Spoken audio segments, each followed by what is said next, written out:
ಇವಾಗ ಆಲ್ರೆಡಿ 6 ಗಂಟೆ ಆಗಿದೆ ಈಗ. ಸೊ ಮನೆಯಿಂದ ಅದಕ್ಕೆ ಮತ್ತೆ ಅಮ್ಮ ಯಾರು ಹೇಳ ಅದಿ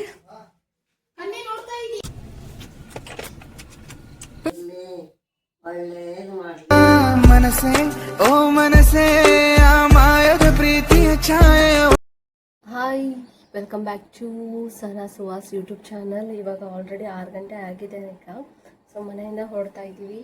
ನಮ್ಮ ಅಮ್ಮನ ಮನೆಗೆ ಹೊರಡಬೇಕು. ತುಂಬ ಎಕ್ಸೈಟ್ಮೆಂಟಲ್ಲಿ ಕಾಯ್ತಾ ಇದ್ದೀನಿ. ಸೊ ಇವಾಗ ಮೊದಲು ನಾವು ಹುಬ್ಳಿಗೆ ಹೋಗಿ ಸ್ವಲ್ಪ ಹುಬ್ಳಿಲಿ ಕೆಲಸ ಇದೆ.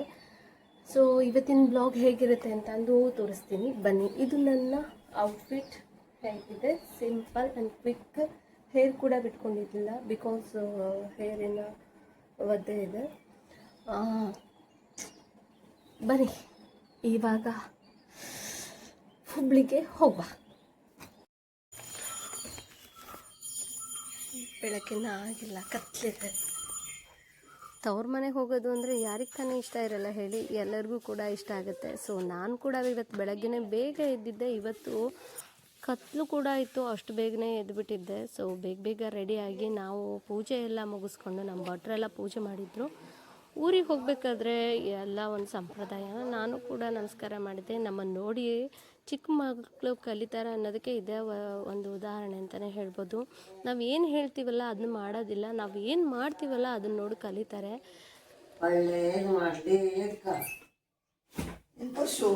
ಪರ್ಸ್ ತಗ ಅಂತೂ ಇಂತೂ ಎಲ್ಲ ಬ್ಯಾಗ್ ಎಲ್ಲ ಪ್ಯಾಕ್ ಮಾಡಿಕೊಂಡು ಹೊರಡೋಕ್ಕೆ ಅಂತಂದು ರೆಡಿಯಾಗಿದ್ವಿ. ನಮ್ಮ ಅತ್ತೆ ಅಜ್ಜಿ ಎಲ್ಲರೂ ಕೂಡ ಬಂದು ಕಳಿಸ್ಕೊಡ್ತಾಯಿದ್ರು. ಆದಿಗೆ ಅಜ್ಜಿನ ಬಿಟ್ಟು ಹೋಗೋಕ್ಕೆ ಅಂತ ತುಂಬಾ ಮಿಸ್ ಮಾಡ್ಕೋತಿದ್ದ. ಸೊ ನೋಡ್ತಿರ್ಬೋದು ಏನು ಕಾರಲ್ಲಿ ಕೂತ್ಕೊಂಡು ಅಜ್ಜಿ ಮೊಮ್ಮಗ ಪಪ್ಪಿ ಕೊಡ್ಕೊತಾನೆ ಇದ್ದರು.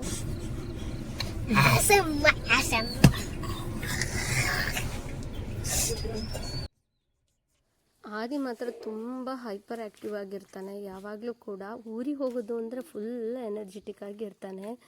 ಊರಿಗೆ ಹೋದರೆ ಅದೇ ಒಂದು ಆದಿ ಕಂಟ್ರೋಲ್ ಮಾಡೋದೇ ಒಂದು ದೊಡ್ಡ ಟಾಸ್ಕ್ ಆಗಿಬಿಟ್ಟಿರುತ್ತೆ. ನನಗಂತೂ ತುಂಬ ಸುಸ್ತು ಮಾಡಿಬಿಡ್ತಾನೆ. ಯಾಕಂತ ಅಂದರೆ ನಮ್ಮನೆ ಇರೋದು ಮೇನ್ ರೋಡಲ್ಲೇ. ಸೊ ಅದಕ್ಕೋಸ್ಕರ ಅವ್ನು ಹಿಡಿಯೋದು ಮಾತ್ರ ತುಂಬ ಕಷ್ಟ ಆಗಿರುತ್ತೆ.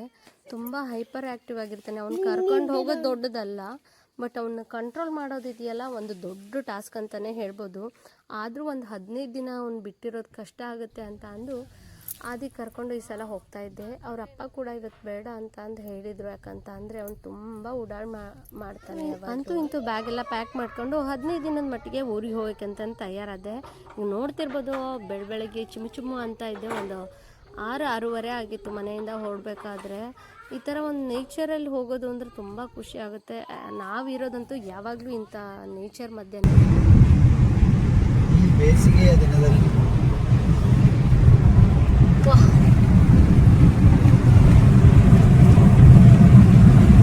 ಅಲ್ಲಿ ಬೆಟ್ಟ ಇರೋದು ಒಂದು ಚೂರು ಕಾಣ್ತಾ ಇಲ್ಲ ನೋಡ್ರಿ.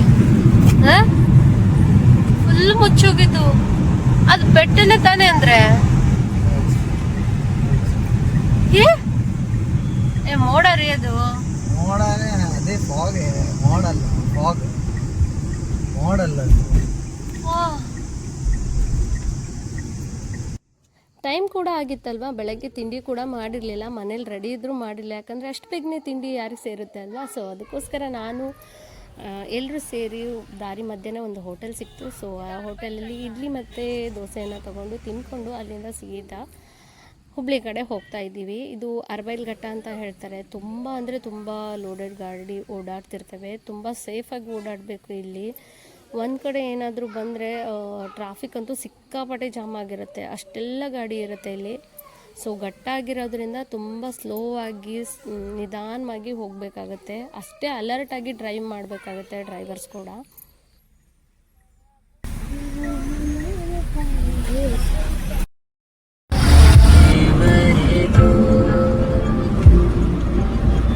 ಮೋಡಗಳೇ ಉಳಿಸಿರಲು ಕರೆದು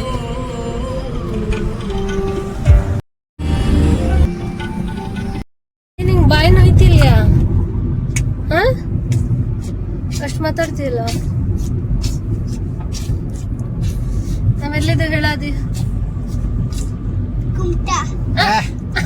ಹುಬ್ಳಿ ಕಣ ಇದು. ಅಂತೂ ಇಂತೂ 3 ಅವರ್ಸ್ ಜರ್ನಿ ಮಾಡಿ ಹುಬ್ಳಿಗೆ ಎಂಟರ್ ಆಗೇ ಬಿಟ್ವಿ. ಹುಬ್ಳಿ ಎಂಟರ್ ಆದ ಕೂಡಲೇ ಅದು ವೆದರ್ ಕಂಡೀಷನು ಏನೋ ಗೊತ್ತಿಲ್ಲ, ಮುಖ ಎಲ್ಲ ಉರಿ ಆಗಕ್ಕೆ ಶುರು ಆಗಿಬಿಡ್ತು. ಸಿಕ್ಕಾಪಟ್ಟೆ ಬಿಸಿಲು. ನಮ್ಮ ವೆದರು ಸೆಕೆ ಇರ್ಬೋದು, ಆ ಸ್ವೆಟ್ಟಿಂಗ್ ಆಗೋದ್ರಿಂದ ಅದೇನು ಅಷ್ಟೆಲ್ಲ ಉರಿ ಅನಿಸೋದಿಲ್ಲ. ನನಗೆ ಈ ಹುಬ್ಳಿಗೆ ಎಂಟರ್ ಆದ ಕೂಡಲೇ ಉರಿಯೋದು ಮತ್ತು ಹೇರ್ಸ್ ಎಲ್ಲ ಒಂಥರ ರಫ್ ಆಗೋದು ಆ ಥರ ಆಗಿಬಿಡತ್ತೆ. ಸೊ ಅಲ್ಲಿಂದ ನಾವು ಒಂದು ಸ್ವಲ್ಪ ಕೆಲಸ ಇತ್ತು, ಪೈಪಿಂಗ್ ಕೆಲಸ ಇತ್ತು ಅಂತಂದು ಸುಹಾಸ್ ಇಲ್ಲಿ ಬಂದಿದ್ದರು. ಅವರು ಇಲ್ಲಿ ನೀಲಮ್ ಇಂಡಸ್ಟ್ರಿಗೆ ಬಂದಿದ್ದಾರೆ. ಸ್ವಲ್ಪ ಕೆಲಸ ಐತೆ, ಅದು ಇದು ಏನೋ ಪೈಪು ಅದೆಲ್ಲ ತೊಗೊಳೋದೈತಿ ತೋಟಕ್ಕೆಲ್ಲ. ನಾವು ವೇಟ್ ಮಾಡ್ತಾ ಇದ್ದೀವಿ. ಅಲ್ಲೇನೋ ಅದೇ ಅದೇ ಹೌದಾ ಅಮ್ಮ. ಏನು ಗೊತ್ತಾ, ಇವಾಗ ನಾವು ಹುಬ್ಳಿಲಿದ್ದೀವಿ. ಒಂದು 10:30 ಆಗಿದೆ. ಈಗ ಏನಕ್ಕೆ ಹಿಂಗೆ ಕೂದಲ ಹಿಂಗೆ ಹೊಡ್ಕೊಂಡಿದೆ ಅಂದರೆ ಬೆಳಗ್ಗೆ ಬಿಡೋಷ್ಟೊಳಗೆ ಕಾರಲ್ಲಿ ಬಂದ್ವಲ್ಲ ಈ ಥರ ಆಗೋಗಿದೆ, ಗಾಳಿಗೆಲ್ಲ ತೆಗೆದುಕೊಂಡು. ಇವತ್ತು ಮಾತ್ರ ವೆದರ್ ಮಾತ್ರ ಸಿಕ್ಕಾಪಟ್ಟೆ ಚೇಂಜ್ ಆಗಿತ್ತು. ಯಾವಾಗಲೂ ಮಳೆ ಬಂದಾಗ ಫಾಗ್ ಇದ್ದರೆ ಈಗ ಈ ಬೇಸಿಗೆಯಲ್ಲೂ ಸಿಕ್ಕಾಪಟ್ಟೆ ಫಾಗ್ ಆಗಿತ್ತು. ಈಗ ಸುಹಾಸು ಅಲ್ಲಿ ಕೇಳ್ಕೊಂಡು ಬರೋಕ್ಕೆ ಹೋಗಿದ್ದಾರೆ ತೋಟಕ್ಕೆ, ಒಂದು ಸ್ವಲ್ಪ ಪೈಪು ಅದೆಲ್ಲ ತೊಗೊಂಡು ಬರೋಕ್ಕೆ. ನಾನು ಅದು ವೇಟ್ ಮಾಡ್ತಾ ಇದ್ದೀವಿ. ಅದು ಇಲ್ಲಿ ಗಾಡಿ ಓಡಿಸೋಕ್ಕೆ ಅಂತ ಕೂತ್ಕೊಂಡಿದ್ದಾನೆ. ಗಾಡಿ ಓಡಿಸೋ ಡ್ರೈವಿಂಗ್ ಸೀಟಲ್ಲಿ ಕೂತ್ಕೊಂಡಿದ್ದಾನೆ ಅಷ್ಟೇ, ಅವನೇನು ಓಡಿಸಲ್ಲ. ಅಲ್ಲೇನಾ ಹಿಂಗೆ ಓಡ್ಸೋಕ್ಕೆ ಬರುತ್ತಾ? ಅದೇ ಬರಲ್ಲ. ಓಡಿಸೋ. ನಂಗೆ ಓಡ್ಸೋಕೆ ಬರಲ್ಲ ಅಂದ್ರೆ ಹೆಂಗೆ ಓಡಿಸೋದು? ಅಮ್ಮ ಓಡಿಸ್ಲಾ? ಓಡಿಸು. ನೀ ಇಲ್ಲೇ ಇದ್ಬಿಡು ಅದು ಅಜ್ಜನ ಜೊತೆಗೆ. ಯಾಕೆ? ಅಜ್ಜ ಒಬ್ಬನೇ ಇರ್ತಾನಲ್ಲ ಇಲ್ಲಿ. ಮತ್ತು ಊರಲ್ಲಿದ್ದಾಗ ಅಜ್ಜ ಬೇಕು ಅಂತ ಫೋನ್ ಮಾಡ್ತಿದ್ದೆ. ಈಗ ಇರೋ ಅಜ್ಜನ ಮನೆಗೆ ಬಂದಿವಲ್ಲ, ಎತ್ತೀಯಾ? ಯಾವತ್ತಿದ್ರು ನೋಡ್ಕೊಂಡ್ಬಿಡ. ಹಂಗೆ ಸಿಟ್ ಮಾಡ್ತಾರ. ಅಂತೂ ಇಂತೂ ನೀಲಮ್ ಇಂಡಸ್ಟ್ರಿಲಿ ಎಲ್ಲ ಕೆಲಸ ಮುಗಿಸ್ಕೊಂಡು ನಾವು ಹೊರಟಿದ್ದೆ ಸುಹಾಸ್ ಫ್ರೆಂಡನ್ನು ಮೀಟ್ ಮಾಡೋಕ್ಕೆ. ನನಗೆ ಅಣ್ಣ ಕೂಡ ಆಗಬೇಕು ಅವರು. ಸೊ ಅವ್ರಿಗೋಸ್ಕರ ವೆಯ್ಟ್ ಮಾಡ್ತಾಯಿದ್ವಿ ಅವ್ರ ಮನೆ ಮುಂದ್ಗಡೆನೆ. ತುಂಬ ದಿನ ಆದಮೇಲೆ ನೀವು ಬಂದಿದ್ದೀರಾ, ಬರಲೇಬೇಕು ಒಳಗಡೆ ಅಂತಂದು ಕೇಳ್ತಾ ಇದ್ರು. ನಮಗೆ ಬೇರೆ ನನ್ನನ್ನು ಊರಿಗೆ ಬಿಡಬೇಕಿತ್ತಲ್ಲ, ಸೊ ಕೆಲಸ ಮನೆಗೂ ಹೋಗಬೇಕಾಗಿತ್ತಲ್ಲ, ಲೇಟ್ ಆಗಿಬಿಡುತ್ತೆ ಅನ್ನೋದಕ್ಕೋಸ್ಕರ ಇಲ್ಲ ಬರಲ್ಲ ಅಂತಂದು ಸುಹಾಸ್ ಹೇಳ್ತಾನೆ ಇದ್ದರು. ಅವರು ಕೂಡ ಬಿಡಲೇ ಇಲ್ಲ, ಬರಲೇಬೇಕು ಅಂತ ಹೇಳ್ತಾನೆ ಇದ್ರು. ಬಂದ್ರೆ ಲೇಟ್ ಆಕೈತಿ. ಹಾ ಕಾಣತಿರ್ ನೋಡಿ, ಅಂಟಿ ಮನಿಗೂ ಹೊಂಟಿಲ್ಲ ಈಗ. ವೈಟ್ ಅಂಟಿ ಮನಿಗೂ ಹೊಂಟಿಲ್ಲ. ವೈಟ್ ಕಲರ್ ಶರ್ಟ್, ನೀ ಮ್ಯಾಗ್ ನಿಂತ ಅದಕ್ಕೆ ಇದನ್ ಮಾಡತ್ತಿ. ಬಾಲಿ ವೈಟ್ ಕಲರ್ ಶರ್ಟ್ ಎಲ್ಲ ಕಾಣತತ್ತಿದೆ. ಏ ಬಾಲಿ 5 ನಿಮಿಷ ಡಿಫ್ರೆನ್ಸ್ ಹಂಗಿಲ್ಲ, ಬಂದ್ ಕೂಡ ಅರ್ಧ ತಾಸ ಆಕೈತಿ. ಚಲೋ ಹೋಗಿ ಬರೋಣ ಅಂತಿನ ಮಾತಾಡ್ಸ್ಕೊಂಬಂದ. ದುರ್ಬಿನ್ ಹಾಕಿ ಹುಡ್ಕಾಗಿತ್ತು ನನ್ನನ್ನು ನೀವು ಅವಾಗೆಲ್ಲ. ಅದಕ್ಕೆ ಹೊಂಟಿನು. ವಿನಾಯಕನ ಮಾಮನ ಮನೆ ಬಂತು ನೋಡ. ಅದೇ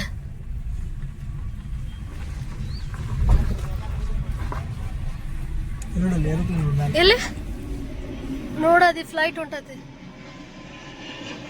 ನೋಡಿದೆ. ಮಾಮ ಇಲ್ಲ ತನ್ ಕಾಣ್ತಾನೆ. ಅದಿ ನೋಡು ಮಾಮನ ಮನೆ.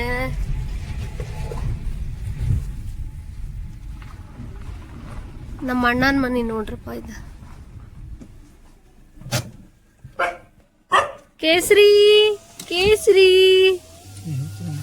ಏ ಕೇಸರಿ ರೀ, ನಿಮ್ದು ಮುಸ್ತಾ ಇತ್ತು ನೋಡ್ರಿ.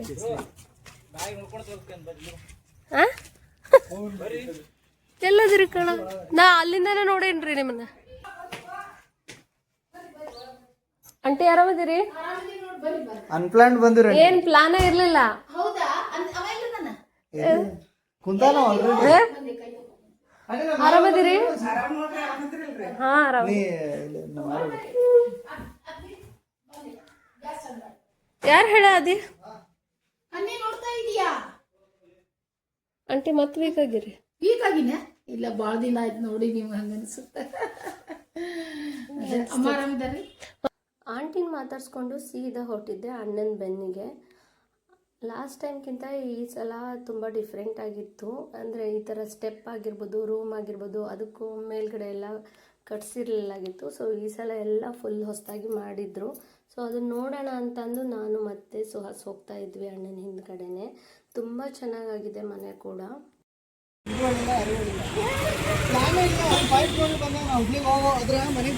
ನೀವು ಮೊನ್ನೆ ಅಷ್ಟೇ ಹೇಳಿದ್ರಲ್ಲ 4 ದಿನ ಬಾ ಅಂತ ಅಂದು, ಅದಕ್ಕೆ ಬಂದ್ಬಿಟ್ಟೆ ನಾನು. ಅದಕ್ಕೆ ಮತ್ತೆ ಅಮ್ಮನೂ ಕಾಲ್ ನೋವು ಆಂಟಿ ಮೀಟ್ ಆಗ್ಬಿಟ್ರಿ ಈಗ. ಆಂಟಿ ಮೊನ್ನೆ ಅಷ್ಟೇ ಹೇಳಿದ್ವಲ್ಲ ಅದಕ್ಕೆ. ನಾವು ಸೀದಾ ಹೊರಟಿದ್ದೆ ನಮ್ಮ ಆಂಟಿ ಮನೆಗೆ. ಬೇಸಿಕ್ಲಿ ನನಗೆ ಆಂಟಿ ಏನಾಗಬೇಕು ಅಂದರೆ ನನ್ನ ಅತ್ತೆಯ ತಂಗಿ. ಸೊ ಆಂಟಿ ಮನೆಗೆ ಹೋಗಿ ಅವ್ರಿಗೊಂದು ಸ್ವಲ್ಪ ಕಾಲೆಲ್ಲ ಇದಾಗಿತ್ತು ಅಂತ ಅವ್ರನ್ನ ಮಾತಾಡಿಸ್ಕೊಂಡು ಸೀದಾ ನಾನು ಅಣ್ಣ ಸುಹಾಸ್ ನಾವು ಮೊಬೈಲ್ ಒಂದು ಸ್ವಲ್ಪ ಸರಿ ಮಾಡಿಸೋದಿತ್ತು ಅಂತ ಮೊಬೈಲ್ ಅಂಗಡಿಗೆ ಹೋಗಿದ್ವಿ. ಸುಹಾಸ್ ಯಾವಾಗಲೂ ಹೇಳ್ತಿರ್ತಾರೆ ನೀನು ವಿನಾಯಕ್ ಒಂದೇ ಅಂತಂದು. ಸೊ ಇವತ್ತು ಕೂಡ ಹಾಗೆ ನಮ್ಮಿಬ್ಬರು ಮೆಂಟಾಲಿಟಿನೂ ಯೋಚನೆ ಮಾಡೋದು ಅಥವಾ ನಾವಿಬ್ಬರು ಇರೋದೇ ಅದೇ ಥರ. ಸೊ ಇವತ್ತು ನಮಗೂ ಕೂಡ ಸೇಮ್, ನನಗೂ ನನ್ನ ಅಣ್ಣನಿಗೆ ಮಾತ್ರ ಮೊಬೈಲ್ ಕೇಸ್ ಸಿಕ್ತು, ಸುಹಾಸಿಗೆ ಸಿಗಲೇ ಇಲ್ಲ. ಟೈಮ್ ಆಗಿತ್ತಲ್ವಾ, ಅಲ್ಲಿಂದ ಹೊರಟಿದ್ದೆ ಹೋಟೆಲ್ಗೆ. ಆರ್ಡ್ರ್ ಕೊಟ್ಟು ಸುಮಾರು ಹೊತ್ತೇ ಆಗಿಬಿಟ್ಟಿತ್ತು. ವೇಟ್ ಮಾಡ್ತಾ ಇದ್ವಿ. ಬಟ್ ನಾವೆಲ್ಲ ವೇಟ್ ಮಾಡ್ಬೋದು, ಮಕ್ಕಳಿಗೆ ತುಂಬ ಹಶ್ವಾಗಿರುತ್ತೆ. ಅದರಲ್ಲೂ ಈ ಬೇಸಿಗೆಯಲ್ಲಿ ಮಾತ್ರ ಹೊರಗಡೆ ತಿರ್ಗಾಡೋಕ್ಕಂತೂ ಆಗೋದೇ ಇಲ್ಲ. ಆದಿಗೆ ಮಾತ್ರ ಸಿಕ್ಕಾಪಟ್ಟೆ ಹಶ್ವಾಗಿತ್ತು ಅಂತ ಹೇಳ್ದ.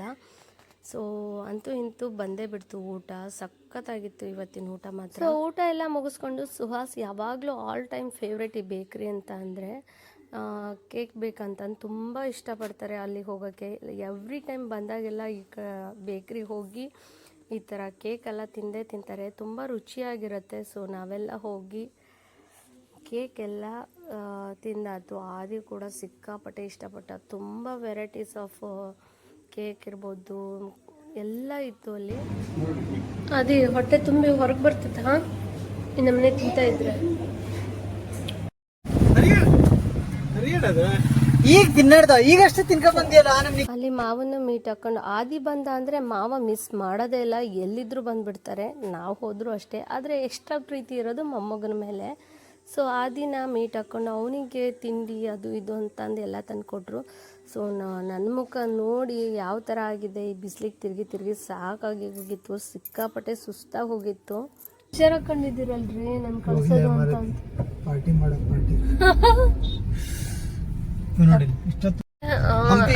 ಇದಕ್ಕಿಂತ ವರ್ಸ್ಟ್ ಇದ್ದದ್ದು ಹಾಸ್ಪಿಟಲ್. ಅಂತೂ ಇಂತೂ ನಮ್ಮೂರಿಗೆ ಎಂಟರ್ ಆಗ್ಬಿಟ್ವಿ. ಇನ್ನೂ ಸ್ವಲ್ಪ ಸಿರಾಜ್ ಇರ್ತದಂತಂದ್ರೆ ಉಡುಪಿ ಹೌದು. ಆಮೇಲೆ ಕುಂದಾಪುರನು ಉಡುಪಿ ಕುಂದಾಪುರ ಆ ಕಡೆ ಅಂದ್ರೆ ಆ ಕಡೆ ಹೋಗ್ತಿರ್ತ. ಆಮೇಲೆ ನಮ್ಮೂರ್ ಕಡೆನೂ ಹಂಗಿಲ್ರಿ. ಹೊನ್ನಾವರ ಸೈಡ್ ನಿಮ್ಮೂರ್ ಕಡೆ ಭಾರಿ ಹೊಲ್ಸಿದ್ದ. ನಮ್ಮೂರ್ ಇದಲ್ಲ, ಇದು ನನ್ನ ತವ್ರ ಮನೆ. ನಮ್ಮೂರ್ ಹೊನ್ನಾವರನೇ. ನಮ್ಮೂರ್ ಹೇಳಿದ್ದು ನಾನು. ನೀವ್ ಯಾವ ತಲೆಯಲ್ಲಿದ್ರಿ ಇನ್ನು? ಅಲ್ಲೇ ಈ ಸೈಡ್ ಜನ ಆ ಕಡೆ ಏನ್ ಹೊಡಿತಾರೆ. ಹೌದೌದು, ಅವು ಹಿಂಗೆ ಹೊಡಿತಾವೆ ಸೇಮ್. ಯಾವ ಮಧ್ಯ ಹೋಗ್ತಿರ್ತಾವ ನೋಡಿ ಗಾಡಿ ಹಿಂಗೆಲ್ಲ. K15 ನೋಡಿದ್ರೆ ಗೊತ್ತಾಗ್ತಿದ್ವಿ ಇಲ್ಲಿದೆ ಗಾಡಿ ಅಂತ. ಹಿಂಗೆ ಹೊಡಿತಿದ್ದ ಅಂದ್ಕೂಡ್ಲೆ. ಆದ್ರೂ ನಮ್ಮೂರ್ ಚಂದ ನೋಡ್ರಿ ಹೆಂಗಿದ್ದು. ನನ್ನ ತವ್ರ ಮನೆ ಹೆಂಗಿದ್ದು ನೋಡಿ. ಹೌದು. ಇವತ್ತಿಗೆ ಈ ಬ್ಲಾಗನ್ನು ಇಲ್ಲಿಗೆ ಎಂಡ್ ಮಾಡ್ತಾ ಇದ್ದೀನಿ. ಮತ್ತೆ ಹೊಸ ವಿಡಿಯೋದೊಂದಿಗೆ ಮತ್ತೆ ಸಿಗ್ತೀನಿ. ಅಲ್ಲಿವರೆಗೂ ಸಹನಾ ಸುಹಾಸ್ ಯೂಟ್ಯೂಬ್ ಚಾನಲ್ನ ಸಬ್ಸ್ಕ್ರೈಬ್ ಮಾಡಿ.